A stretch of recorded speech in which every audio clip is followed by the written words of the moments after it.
সর্দার বিশ্বনবী রাহমাতুল লিল আলামিনের কলিজার টুকরা হযরত ফাতিমাতুজ জোহরা রাদিয়াল্লাহু তাআলা আনহা, যার ব্যাপারে বিশ্ব নবী বলেন ফাতিমাতু বিদআতুম মিন্নি, ফাতিমা আমার শরীরের একটা অংশ। আল্লাহর নবী ফাতিমাতুজ জোহরাকে বেশি ভালোবাসতেন, নবীজি বড় মহব্বত করতেন। ওই ফাতিমা রাদিয়াল্লাহু তাআলা আনহা এমন মহিলা ছিলেন, এই পৃথিবীতে 4 জন মহিলা ছিলেন বিশ্ব সুন্দরী। কয়জন মহিলা? 4 জন মহিলা ছিলেন এই পৃথিবীতে বিশ্ব সুন্দরী। এর মধ্য থেকে একজন হলেন ইব্রাহিম আলাইহিস সালাতু ওয়াস সালামের স্ত্রী সারা, আরেকজন হলেন ফেরাউনের স্ত্রী আসিয়া, আরেকজন হলেন মরিয়ম আলাইহিস সালাতু ওয়াস সালাম, চতুর্থ জন হলেন খাতুনে জান্নাত ফাতিমা রাদিয়াল্লাহু তাআলা আনহা। এই 4 জন মহিলা সারা পৃথিবীর মহিলাদের মাঝে সবচেয়ে সুন্দরী মহিলা ছিলেন। আর বর্তমান সমাজের সুন্দরী মহিলা তো তারে কোয়া যায় যে যত বেশি ল্যাংটা হইতে পারে, ঠিক না বেঠিক? যে যত বেশি উলঙ্গ হতে পারে সেই বিশ্ব সুন্দরী হয়। ও পৃথিবীর ইমানদার মুসলমান, ওই যে বিশ্ব সুন্দরী 4 জন মহিলা, এর মধ্য থেকে একজন হলেন নবীজির কলিজার টুকরা খাতুনে জান্নাত, যার ব্যাপারে আল্লাহর পয়গম্বর ঘোষণা দিয়েছেন সাইয়্যিদাতুন নিসাই আহলিল জান্নাহ। আমার মা ফাতিমা জান্নাতের সর্দারনি হবে, 2 জাহানের সর্দার। নবী আরবি সাল্লাল্লাহু আলাইহি ওয়াসাল্লামের একমাত্র কলিজার টুকরা মেয়ে ফাতিমা রাদিয়াল্লাহু তাআলা আনহা এমন ভাবে বড় হতে লাগলেন, এমন ভাবে বড় হতে লাগলেন, ফাতিমা রাদিয়াল্লাহু তাআলা আনহার চরিত্রের মাঝে কলঙ্কের কোনো দাগ নাই। বিশ্বনবীর মেয়ে ফাতিমার মর্যাদা অনেক বেশি। আল্লাহর নবী বিশ্বনবী রাহমাতুল লিল আলামিন দ্বিতীয় হিজরিতে বদরের যুদ্ধের পরে মসজিদে নববীতে নবীজি এলান দিলেন, ফাতিমার বিবাহের প্রস্তাব দিলেন। নবীজি ফাতিমাকে বিবাহ দিবেন। নবীজি যখন এটা পেশ করলেন, বড় বড় সাহাবীরা, ধনী ধনী সাহাবীরা ফাতিমাতুজ জোহরাকে বিবাহ করার জন্য আল্লাহর নবীর কাছে প্রস্তাব দিয়েছে।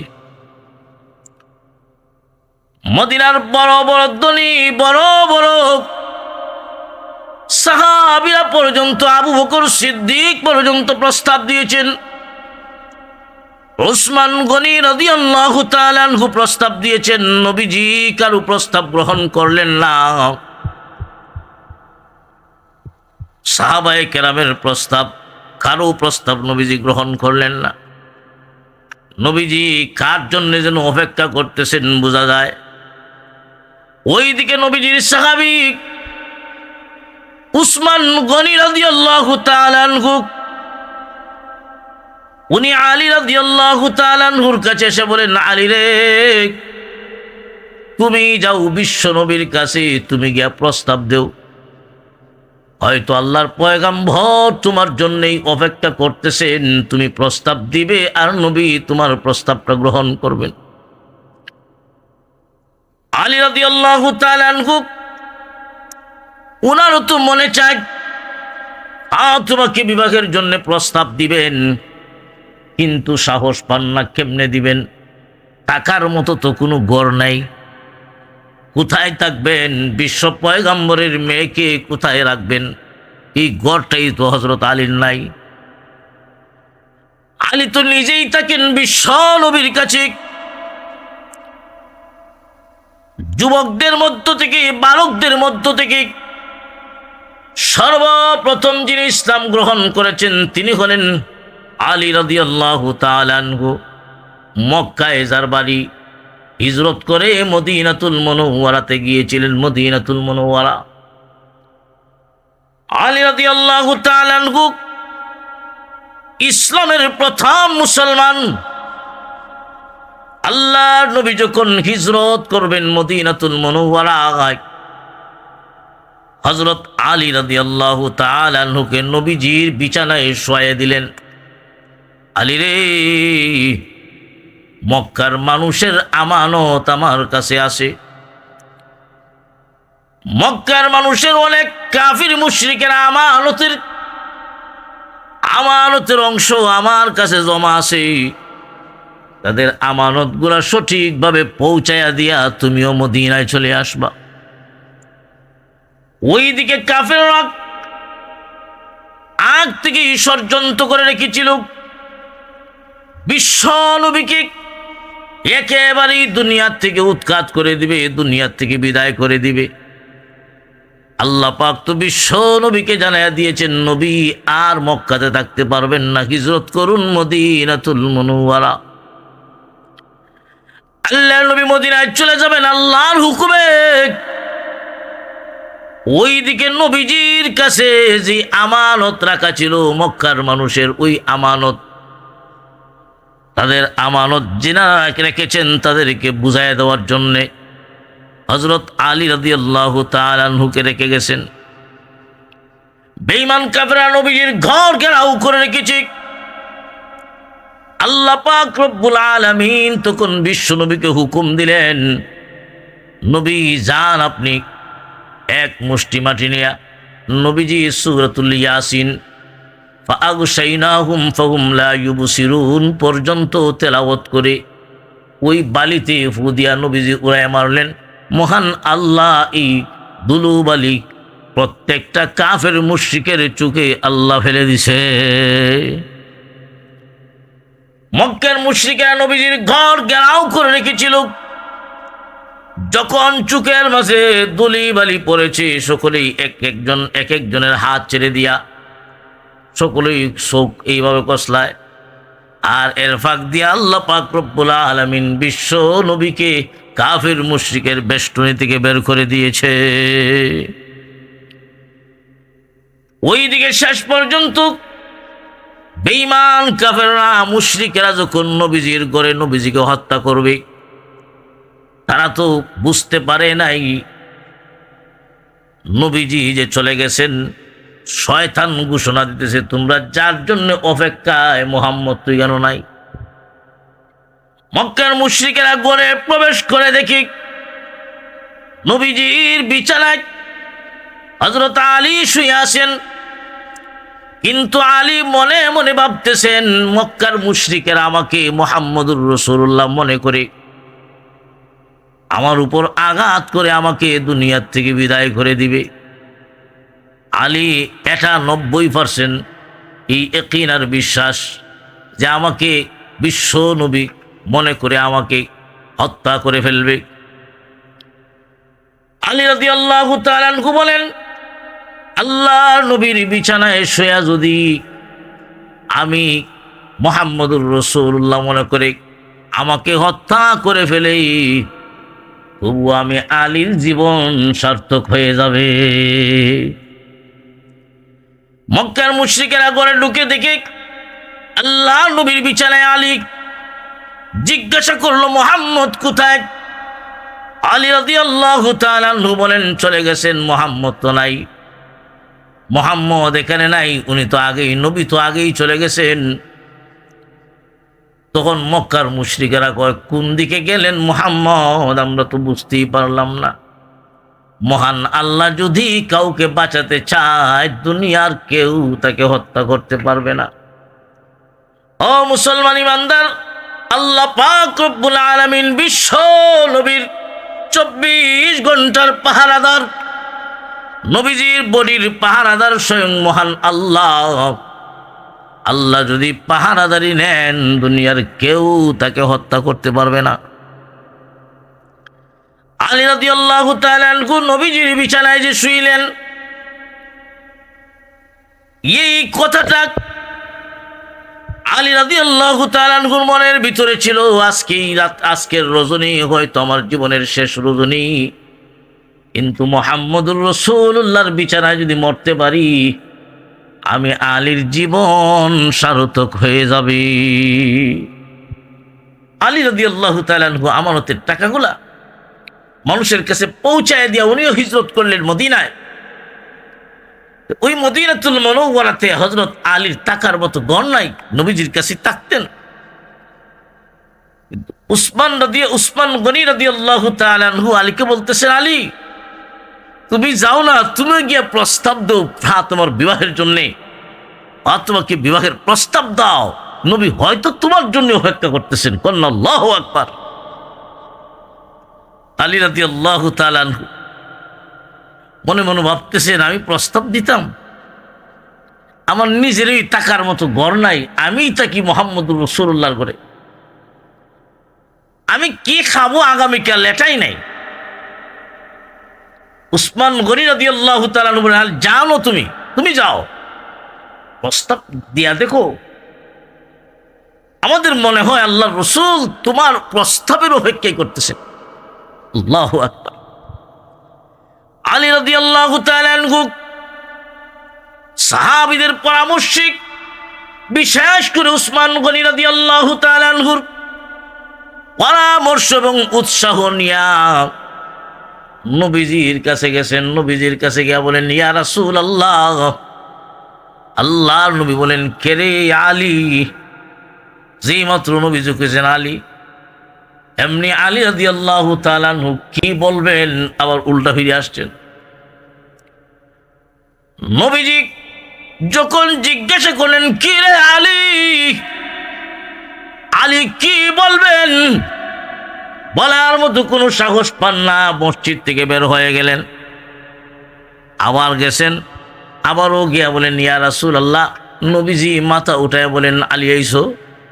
কিন্তু আলী কি বলবেন, কি বলার জন্য গেছেন, বলার মতো সাহস পান না।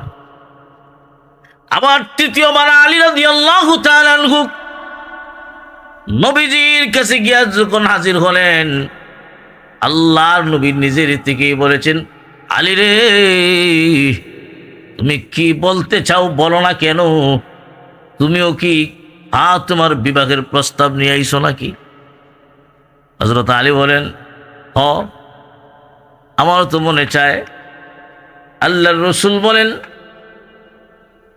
তুমি ফাতিমাকে বিয়ে করবা, প্রস্তাব দিবা। আমি মুহাম্মদুর রাসূলুল্লাহ, বড় বড় সাহাবীরা পর্যন্ত আমার কাছে প্রস্তাব দিয়েছে ফাতিমাকে বিয়ের জন্য, আমি কারো প্রস্তাব গ্রহণ করি নাই। রে আলী, আমি মুহাম্মদ অপেক্ষা করতেছি কখন তুমি প্রস্তাব নিয়ে আসবা, আর আমি নবী তোমার প্রস্তাব গ্রহণ করব। ঠিক আছে, আমি গ্রহণ করলাম। আলী রাদিয়াল্লাহু তাআলা আনহুকে জিজ্ঞাসা করলেন, তোমার মহর দেওয়ার মতো কি আছে? হযরত আলী বলেন, ইয়া রাসূলুল্লাহ, বদরের যুদ্ধে আপনি যে আমাকে গনিমতের মাল থেকে একটা হেলমেট দিয়েছিলেন, লোহার হেলমেট, এই লোহার হেলমেট আর তলোয়ার, একটা পোশাক, লোহার পোশাক, জাররা, এই তিনটা ছাড়া তোর কিছুই নাই। আল্লাহর রাসূল বলেন, যাও, এই তিনটা বিক্রি কইরা যেই টাকা হবে এটা মহর। হযরত আলী রাদিয়াল্লাহু তাআলা আনহু ফাতিমাকে বিয়ে করবেন, আর ওইদিকে নবীজি বলতেছেন, আলী তুমি ওইদিকে বিক্রি করো, আর বড় বড় সাহাবীরা যেহেতু প্রস্তাব দিয়েছিলেন, আমি তো তাদেরকে বুঝিয়ে বলতে হবে, তাদেরকে বলতে হবে আমি যে আমার মেয়ে একজন, সবার কাছে তো আর বিয়ে দিতে পারবো না, একজনের কাছে বিয়ে দিব, এটা সকলের কাছে বলতে হবে। আল্লাহ রাসূল সাল্লাল্লাহু আলাইহি ওয়াসাল্লাম সাহাবীদেরকে এলান করে দিলেন। সকলেই আসছেন, সবাই আসছেন, জমা হলেন। আল্লাহ রাসূল তখন বলেন, হ্যাঁ সাহাবীরা, তোমাদের অনেকেই প্রস্তাব দিয়েছে আমার মেয়ে ফাতেমাকে বিবাহের জন্য, কিন্তু আমার একটা মাত্র মেয়ে ফাতেমা, কয়জনের কাছে বিয়া দিমু? তবে যেহেতু প্রস্তাব দিয়েছ অনেকেই, আমি নবী একটা লটারি দিমু, লটারির মাধ্যমে যার নামটা হবে তার কাছে ফাতেমাকে বিবাহ দিব। সুবহানাল্লাহ। কি দিবেন? লটারি। আল্লাহ রাসূল সাল্লাল্লাহু আলাইহি ওয়াসাল্লাম একটা লটারি দিবেন, লটারির মাধ্যমে যার নামটা উঠবে, লটারির মাধ্যমে যিনি পাস হইবেন তিনি ফাতেমাকে বিবাহ করবেন। যিনারা প্রস্তাব দিয়েছিলেন ওনারাও এই কথার উপর রাজি হয়ে গেলেন, একমত পোষণ করলেন। আল্লাহর রাসূল বলেন, রে সাহাবীরা, তোমাদের যারা যারা প্রস্তাব দিয়েছো, আমি নবী তোমাদেরকে বলতেছি, তোমাদের মাঝে যে আগে এক খতম কোরআন তেলাওয়াত করতে পারবা, কোরআন শরীফ একটা খতম করতে পারবা, আমি নবী আমার ফাতেমাকে তার কাছে বিবাহ দিব। হইছিনি কাম? নবীজি বলতেছেন যে এক খতম কোরআন শরীফ আগে তেলাওয়াত করবে, যে আগে খতম করবে তার কাছে ফাতেমাকে বিবাহ দিব। এই সমস্ত সাহাবীরা প্রস্তাব দিয়েছিলেন, কোরআন তিলাওয়াত শুরু করেছেন, কোরআন পাঠ করতেছেন, শুরু করছেন, খতম করবেন। কে আগে খতম করবে? যে আগে করবে তার কাছেই নবীজি ফাতেমাকে বিবাহ দিবেন। সকলেই তেলাওয়াত শুরু করছেন। আর ওইদিকে আলী রাদিয়াল্লাহু তাআলা আনহু, উনি তো বুদ্ধিমান ছিলেন, আবার ইলমের শহর ছিলেন।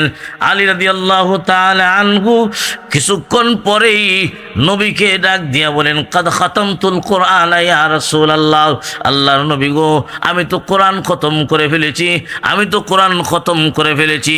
সাহাবায়ে কেরাম 1-2 পৃষ্ঠা তিলাওয়াত করেছেন, এর ভিতরেই হযরত আলী বলেন, আমার কোরআন খতম শেষ। সবাই আশ্চর্য হয়ে গেলেন। আল্লাহর নবী বলেন, এত তাড়াতাড়ি কেমনে হলো? হযরত আলী বলেন, ওগো নবীজি, আপনারা বলেছেন গো, একবার যদি বিসমিল্লাহ সহকারে সূরাতুল ইখলাস তিলাওয়াত করি, বিসমিল্লাহ পাঠ করি, একবার যদি সূরাতুল ইখলাস তিলাওয়াত করা হয়, মহান আল্লাহ তার আমলনামায় 30 পারা কোরআন শরীফের 3 ভাগের 1 ভাগ খতম করার সব পেয়ে যাবে।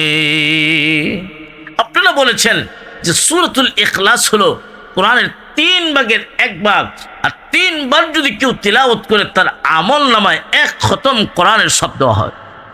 ইয়া রাসূলুল্লাহ, আপনিই তো বলেছেন, আপনার জবান থেকে শুনেছি, তাই আমি শর্টকাটে বললাম। সাহাবায়ে কেরামও হাসতেছেন, রাসূল মুস্কি হাসি দেন। আল্লাহ তখন জিবরাইলকে পাঠাইলেন, হ্যাঁ জিবরাইল, আমার বন্ধুকে গিয়া বলো ফাতেমাকে সাহাবায়ে কেরাম প্রস্তাব দিছেন, আমি আল্লাহ ও আলীর প্রস্তাব গ্রহণ করলাম। আল্লাহর পক্ষ থেকে সিদ্ধান্ত। সুবহানাল্লাহ। দু জাহানের সর্দার নবী আরবি সাল্লাল্লাহু আলাইহি সাল্লামের কলিজার টুকরা মেয়ে। নবীজি তো চাইলে পারতেন রাজা বাদশাদের কাছে বিয়া দিতেন, নবীজি চাইলে পারতেন বড় বড় ধনী সাহাবীদের কাছে বিবাহ দিতেন, তো না, নবীজি বিবাহ দিলেন ফাতেমাকে এমন একজন ব্যক্তির কাছে, আল্লাহু আকবার, যার টাকার মতো একটা গরু নেই। মুসলমান ইমানদার, আজকে বর্তমান সমাজে আমরা আমাদের মেয়েদেরকে বিবাহ দেওয়ার সময়, বোনদেরকে বিবাহ দেওয়ার সময় আমরা কি খুঁজি? আমরা দেখি জামাই কোন দেশি, ইউরোপের না মিডল ইস্টের না ব্যবসায়ী, ঠিক না বেটি? আমরা দেখি যদি লন্ডনি জামাই হয়, যদি ইউরোপিয়ান জামাই হয়, এমন পয়সা বলে ধনী জামাই যদি হয়, তখন দেখা যায় যিনারা প্রস্তাব নিয়ে যায় ওনারাও কিছু বান করে, ওনারাও কিছু পাওয়ার আশা রাখে। আজকে আমরা বংশ এবং ওনার ভিতরে দিনদারি আছে না নাই, এইগুলা কিছুই দেখি না। দুনিয়ার সম্পদের পিছনে পড়ে আমি আমার মেয়েকে কার কাছে বিবাহ দিলাম, এটাও একটু যাচাই বাছাই করি না। আল্লাহর নবী বলেন, তোমরা বিবাহ করবা, হে দুনিয়ার যুবকেরা, তোমরা 4টা জিনিস দেখিয়া বিবাহ করবা। একটা হলো বংশ দেখিয়া বিবাহ করবা, বংশওয়ালা সম্ভ্রান্ত বংশ কিনা, বংশে কুফু মিল করে রাখবা, কুফু মিল করে বিবাহ করবা। 2 নাম্বার হলো আর্থিক অবস্থা, লিমালিহা ওয়ালি জামালিহা ওয়ালি হাসাবিহা ওয়ালি দীনিহা ফাজফার বিজাতিদ্দিন আও কামা ক্বালা আলাইহিস সালাতু ওয়াস সালাম। আল্লাহর নবী বলেন 1 নাম্বার হলো লিমালিহা, মাল দেখবা, মাল দেখার কথাও আছে, কিন্তু মালটা প্রাধান্য নয়।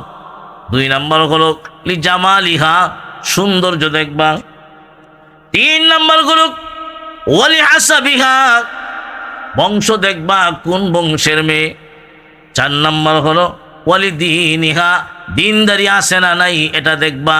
1 নাম্বার মাল, 2 নাম্বার সৌন্দর্য, 3 নাম্বার বংশ, 4 নাম্বার দিনদারি। আল্লাহর রাসূল হাদিসের শেষাংশে বলেন, উম্মত রে, মালও নাই, বংশও ভালো না, আর সুন্দর না, আর যদি দেখা যায় 4 নাম্বারটা পাওয়া যায়, দিনদারি যদি থাকে, ফাজুফার বিদাতিদ্দিন। আল্লাহর নবী বলেন, এই দিনদারি যদি থাকে, তাহলেও ওই মেয়েটাকে বিবাহ করে নিবা। কারণ একজন দিনদার মহিলা যদি তোমার ভাগ্যে পাওয়া যায়, তোমার স্ত্রী হিসাবে যদি একজন দিনদার মহিলাকে পাও, আল্লাহর নবী বলেন, আদ-দুনিয়া কুল্লুহা মাতা ওয়া খায়রু মাতা'id দুনিয়া আল মারআতুস সালিহা। আল্লাহর নবী বলেন, সারা দুনিয়াটাই হলো বুকের সামগ্রী, সারা দুনিয়াটাই হলো বুকের সামগ্রী। আল্লাহর নবী বলেন, সবচেয়ে উত্তম বুকের সামগ্রী হলো আল মারআতুস সালিহা, নেককার বিবি। একজন নেককার বিবি যদি পেয়ে যান, তাহলে সারা দুনিয়ার সুখ শান্তি আপনি পেয়ে গেলেন।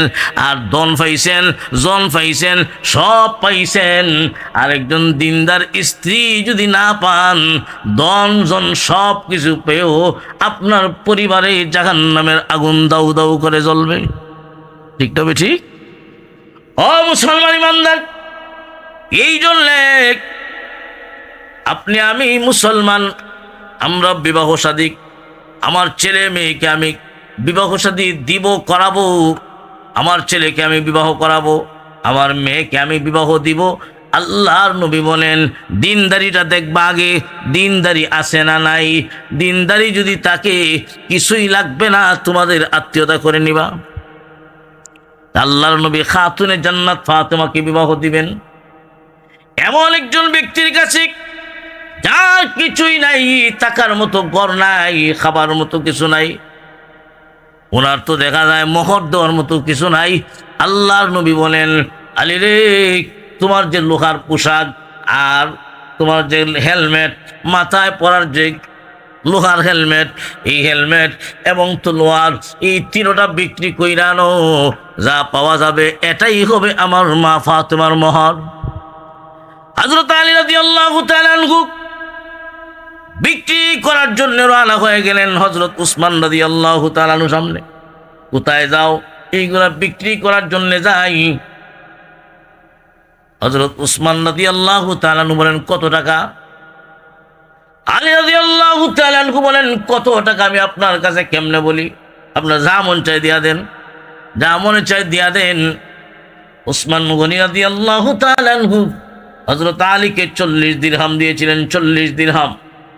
কত দিরহাম? 40। রে আলী, নে 40 দিরহাম নিয়ে আনে।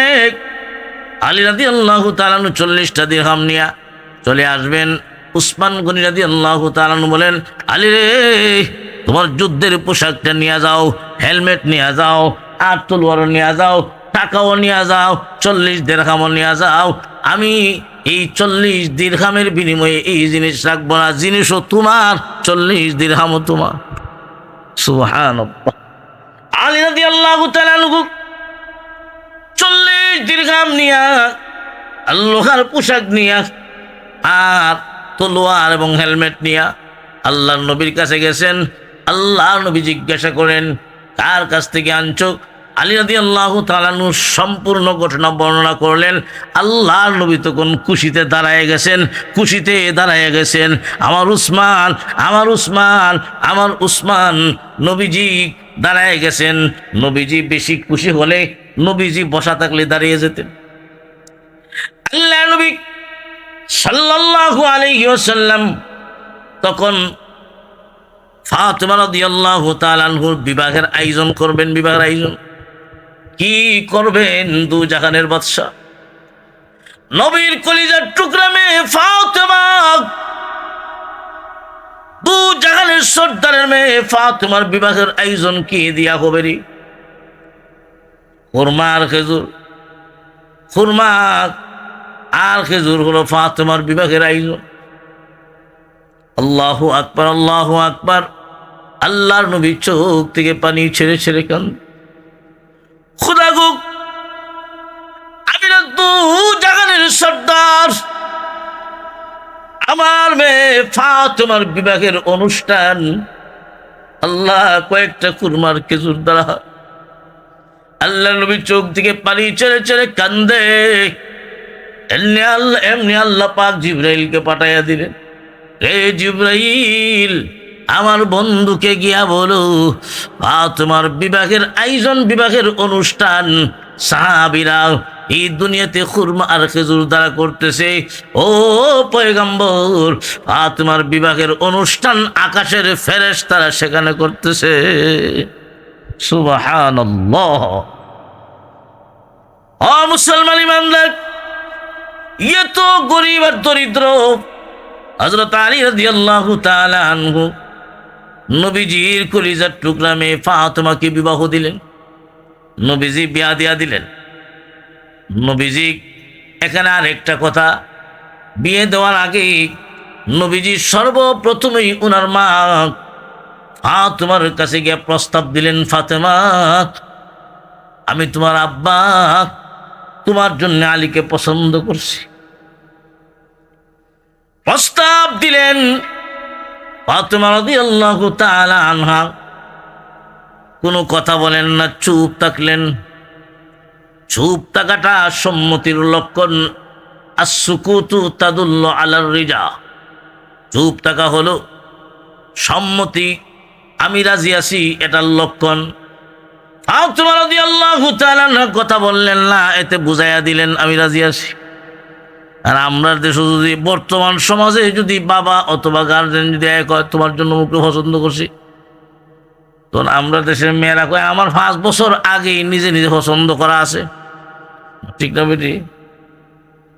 অনেক মেয়ে এমন আছে তার কলেজের জীবনে দেখা যায় 5 জন কেন 10 জন পছন্দ করে রাখছে। তখন বিয়া করে একটারে আর 9টাই দেখা যায় কেউ গাড়ির সাক্ষাৎ তলে মরে, কেউ রাস্তায় মরে, কেউ সুসাইড করে। মন আছে না নাই? মুসলমান ইমানদার, তবে একটা কথা মনে রাখবেন, আপনি যদি আপনার মেয়ের জন্য স্বামী পাত্র পছন্দ করে থাকেন, তাহলে আপনার পছন্দের উপরেই আপনি বিবাহ আয়োজন করবেন না। প্রথমে আপনার মেয়েকে আপনি জিজ্ঞাসা করবেন, মতামতটা নেবেন। ওনার তো একটা মতামত থাকতে পারে। আল্লাহর পয়গম্বর ফাতিমার কাছ থেকে মতামত জানতে চাইলেন, ফাতিমা রে, আমি তোমার আব্বা তোমার জন্যে আলীকে পছন্দ করেছি। যেহেতু বিশ্ব নবী পছন্দ করেছেন, ফাতিমা কোনো কথা বললেন না, রাজি হয়ে গেলেন। বিবাহ হয়ে গেল। ঘর সংসার অভাব অনটনের মাঝে চলে ঘর সংসার কাটাইতেছেন। এমন অনেক দিন একসাথে পার হয়ে গেল, হযরত ফাতিমার চুলায় আগুনই ধরে না। আল্লাহু আকবার, আল্লাহু আকবার। নবী দু জাহানের সর্দার, কিন্তু ওনার মেয়ের চুলায় আগুন ধরে না, আগুন জ্বলে না। ফাতিমা রাদিয়াল্লাহু তাআলা আনহা অভাব অনটনের মাঝে দিন কাটায়, কিন্তু কোনোদিন নবীজির কাছে স্বামীর বিরুদ্ধে নালিশ করে না। ও মুসলমান ইমানদার, বর্তমান সমাজের মুহিতে যদি একটু কষ্ট হয়, একটু যদি মনোমালিন্য হয়, তখন দেখবেন বর্তমান জায়গায় যাওয়া লাগে না, টেলিফোন করে হয়ে দেয়। সকালে ঘটনা, বিকালেই দেখা যায় বাপের বাড়ির লোক আজ আমরা মেরে দিলাও, ঠিক না বেঠিক? সাবধান সাবধান মহিলা গো, তোমার স্বামী তোমার কাছে এত দামি, তোমার স্বামী তোমার কাছে এত দামি। দুঃখে কষ্টে যদিও জীবন কাটে গো মা বোন, কোনোদিন স্বামীর বিরুদ্ধে তুমি অভিযোগ করবা না, কারণ তোমার স্বামী তোমাকে বড় ভালোবাসে, তোমার স্বামী তোমাকে বড় পছন্দ করে। স্বামীর বিরুদ্ধে অভিযোগ করতে নবীজি নিষেধ করেছেন। তোমার স্বামীর বিরুদ্ধে তুমি যদি অভিযোগ করো গো, তাহলে তোমার স্বামী তোমার বাবার বাড়ির লোকজনের কাছে ছোট হয়ে যাবে। ও মা বোনেরা, আজকে তুমি তোমার স্বামীর বিরুদ্ধে অভিযোগ করবা, আগামী 1 বছর পরেই তোমার স্বামী তোমার বাবার বাড়িতে বড় মুখ করে দাঁড়াতে পারবে না। এই জন্যে মা বোনেরা, স্বামীর বিরুদ্ধে অভিযোগ করবেন না। আল্লাহর নবী নিষেধ করেছেন স্বামীর বিরুদ্ধে তোমরা অভিযোগ করবা না। আলী রাদিয়াল্লাহু তাআলা আনহু অভাব অনটনের মাঝে দিন কাটায়, ফাতেমা কোনোদিন অভিযোগ করে না। একদিন আল্লাহর নবী সংবাদ পাইলেন ফাতেমার অবস্থা বড় ভালো না, ফাতেমা অসুস্থ, ফাতেমার চুলায় আগুন ধরে না। নবীজি চোখ থেকে পানি ছেড়ে ছেড়ে কান্দেন, খোদা গো, আমি না দু জাহানের বাদশাহ, আমার মেয়ে ফাতেমার অবস্থা বুঝিয়ে মন। নবীজি ফাতেমার বাড়িতে গেলেন, আমার মা ফাতেমার চুলায় বুঝি আগুন ধরে না রে। নবীজি ফাতেমার বাড়িতে গেলেন, দরজা বন্ধ। আল্লাহর নবী দরজায় গিয়া কটকট করে আওয়াজ দিছেন, আমার আম্মা কই রে? ফাতেমা ভিতর থেকে উনিও কান্না জড়িত কণ্ঠে জবাব দেন, আব্বা আমি আসি, কিন্তু আমি দরজা খুলতে পারবো না রে, পারবো না গো আব্বা। কেনে রে মা? ও আব্বা, আমার গায়ে একটা চাদর, ছোট একটা চাদর, আমি যদি উপর দিক ডাকি নিচের দিক খালি হয়ে যায়, আর নিচের দিক যদি ডাকি উপর খালি হয়ে যায়। ছোট্ট একটা চাদর, ছোট্ট একটা চাদর। আল্লাহর নবীর সাথে একটা নাবালক অপ্রাপ্ত বয়স্ক একটা গোলাম ছিল। ফাতেমা রাদিয়াল্লাহু তাআলা আনহা বলেন, আব্বা আমি তো আপনার সামনে আসতে পারি এই অবস্থায়, কিন্তু আপনার সাথে যে একটা বালক দেখা যায়, তার সামনে তো আমি এই সুরতে এই হালতে হাজির হতে পারি না। আল্লাহর নবী বলেন, ফাতেমা রে, এই বালকটাই এখনো প্রাপ্তবয়স্ক হয় নাই। ফাতেমা কেমন পর্দাসীন নারী ছিলেন। বিশ্ব নবী ফাতেমার দিকে যখন তাকাইলেন, এই অবস্থায় দেখতেছেন নবীজি 2 চোখ বেয়ে ঝরঝর করে পানি পড়তেছে। নবীজি কান্দেন, আল্লাহ আমার মা ফাতেমার বুঝি এমন অবস্থা।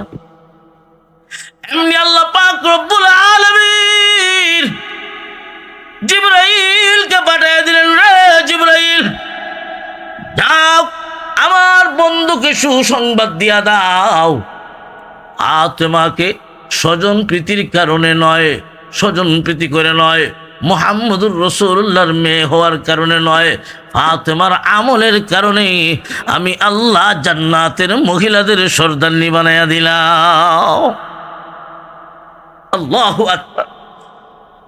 এমনি বিশ্বনবী রাহমাতুল লিল আলামিন ফাতেমার ঘরে ঢুকলেন, খাটের উপরে বসছেন, খাটের এক কোণায় চাদরটা এইভাবে উঠালেন। আল্লাহর নবী বলেন, মারে দেখ এইগুলা কি দেখা যায়? এমনি দেখা যায় চাদর উঠাইছেন, চাদরের নিচে স্বর্ণ আর স্বর্ণ। ফাতেমা জিজ্ঞাসা করেন, আব্বা এইগুলা কি? এইগুলা কি? বিশ্ব নবী বলেন, মারে এইগুলা হলো দুনিয়া, এইগুলা হলো দুনিয়ার প্রাচুর্য। তুমি যদি চাও দুনিয়ার প্রাচুর্য নিতে পারো, আর যদি আখেরাত চাও রে মা, এইগুলা দরকার নাই, তুমি কি করবা? দুনিয়া নিবা না এই আখেরাত নিবা? ফাতেমা রাদিয়াল্লাহু তাআলা আনহা বলেন, ও আব্বা, আমার এইগুলার দরকার নাই, এই স্বর্ণের দরকার নাই, দুনিয়া দরকার নাই, পরকালের সুখ শান্তি হলো আসল। আমি ফাতেমা পরকাল চাই, আমি ফাতেমা পরকাল চাই। ও মুসলমান ইমানদার, আজকে আমি দুনিয়ার মুখে পড়ে দুনিয়ার লোভ লালসা আর দুনিয়ার নাজ নিয়ামতের পায়া আমার ভিতরে দিনদারি চলে যাচ্ছে, আমার ভিতরে পরকালের সামান চলে যাচ্ছে, পরকাল আমি বলে যাচ্ছি, দুনিয়ার পিছনে দৌড়াই, দুনিয়ার পিছনে দৌড়াই। খুব ভালো করে মনে রাখবেন, দুনিয়া অর্জন করার জন্যে, দুনিয়া কামাই করার জন্যে, দুনিয়ার সুখ শান্তি পাওয়ার জন্যে যদি আপনি দৌড়েন, আপনি যদি দৌড়েন আর যদি পরকাল বরবাদ হয়ে যায়, পাইতেও পারেন নাও পাইতে পারেন। আর যদি দেখা যায় আপনার মূল টার্গেট হয় আখেরাত, ভালো করে মনে রাখবেন, এই দুনিয়ায় সত্যিকারের ইমানদার যারা, তাদের মূল টার্গেট হলো দুনিয়া নয়, তাদের মূল টার্গেট হলো আখেরাত। সত্যিকারের ইমানদার নারী পুরুষেরা দুনিয়ার সুখ শান্তি চায় না, তারা পরকালের সুখ শান্তি চায়। তাই খাতুনে জান্নাত বলেন, দুনিয়া চাই না, আখেরাতের সুখ শান্তিটাই হলো আসল, আখেরাতের সুখ শান্তি হলো আসল। আব্বা আমি আখেরাত চাই, আমি আখেরাত চাই। আল্লাহ নবী কল্যাণের দোয়া করলেন। ও মুসলমান ইমানদার, এইভাবে অভাব অনটনের মাঝে ফাতেমার জীবন কাটে। হযরত আলী রাদিয়াল্লাহু তাআলা আনহুর সাথে ঘর সংসার করতেছেন, ঘর সংসার করতেছেন। ওইদিকে আল্লাহর নবী বিশ্ব নবী রাহমাতুল লিল আলামিন নবীজি পৃথিবী থেকে বিদায়ের সময় ফাতেমা রাদিয়াল্লাহু তাআলা আনহা উনি কাছে বসা। ফাতেমার অন্তরে দারুণ আঘাত লাগলো, ফাতেমা কান্দে। আল্লাহর নবী ফাতেমাকে আশ্বাস দেয়, মারে কান্দিস না, কান্দিস না, চোখের পানি মুছে ফেল, তোর চোখের পানি আমি নবী, আমি তোর আব্বার অন্তরে বরদাস্ত করতে পারি না, আমার বরদাস্ত হয় না। মা চোখের পানি মুছে ফেলো, আমি নবী তোমার চোখের পানি বরদাস্ত করতে পারি না রে মা, চোখের পানি মুছে ফেলো। আমি তোমার আব্বা দুনিয়ার থেকে বিদায় হয়ে যাওয়ার পরে মারে আমার পরিবার পরিজনের মধ্য থেকে সর্বপ্রথম তোর সঙ্গে আমার দেখা হবে। নবীজি একটা সুসংবাদ দিয়া গেছেন, নবীজি এই কথাটাও শোনায় দিছেন, ফাতেমা আমি ইন্তেকালের পরে, আমি দুনিয়ার থেকে বিদায় হওয়ার পরে আমার পরিবারের মধ্য থেকে সর্বপ্রথম তুমি পরকালের যাত্রী হইবা। নবীর ইন্তেকালের পরে ফাতেমা যে এত অসহায় হয়ে পড়ছেন, ফাতেমার অন্তরে নবীর বিরহ ব্যথা এমনভাবে লাগলো, ফাতেমা ওই যে বিছনায় পড়ছিলেন, একবারে 6 মাস পর্যন্ত ফাতেমা অসুস্থ, ফাতেমা দুর্বল হয়ে গেছেন। নবীর ইন্তেকালের 6 মাস পরেই আল্লাহ পাক রব্বুল আলামিন খাতুনে জান্নাত ফাতেমাকে দুনিয়ার থেকে উঠায় নিয়েছেন। ও মুসলমান ইমানদার, তাহলে স্বামী স্ত্রীর দাম্পত্য জীবন অভাব অনটন কষ্টের মাঝে যদিও হয়, কিন্তু কোনোদিন স্বামীর বিরুদ্ধে অভিযোগ করতে নাই, স্বামীর বিরুদ্ধে অভিযোগ করবেন না, মন খারাপ করবেন না। স্বামীকে যদি সন্তুষ্ট রাখতে পারেন, মহান আল্লাহ সন্তুষ্ট হয়ে যায়। আল্লাহ রসুল বলেন, হে দুনিয়ার মহিলারা, আল্লাহ ছাড়া যদি কারো সামনে সেজদা করার অনুমোদন থাকতো, আমি নবী অনুমতি দিতাম দুনিয়ার নারীদেরকে যে তোমরা তোমাদের স্বামীর পায়ের নিচে সেজদা দাও। কত দাম, কত দাম! আজকে অনেক সময় আমাদের মা বোনেরা স্বামীকে অনেক কিছু গ্রহণ কইরা বাবার দরবারে যায়, যায় না? যে স্বামীর ওকে বাপের বাড়ির যাই, জায়গা গাউসুল আজম মাজারও যায়, মাইজ বান্ডার যায় গরু নিয়ে, স্বামীরও লুকায়। মাইজ বান্ডারের ভিড় বড় না স্বামী বড়? আল্লাহ রসুল বলছেন, একজন মহিলার কাছে সবচেয়ে বড় অলি, সবচেয়ে বড় পীর হলো তার স্বামী।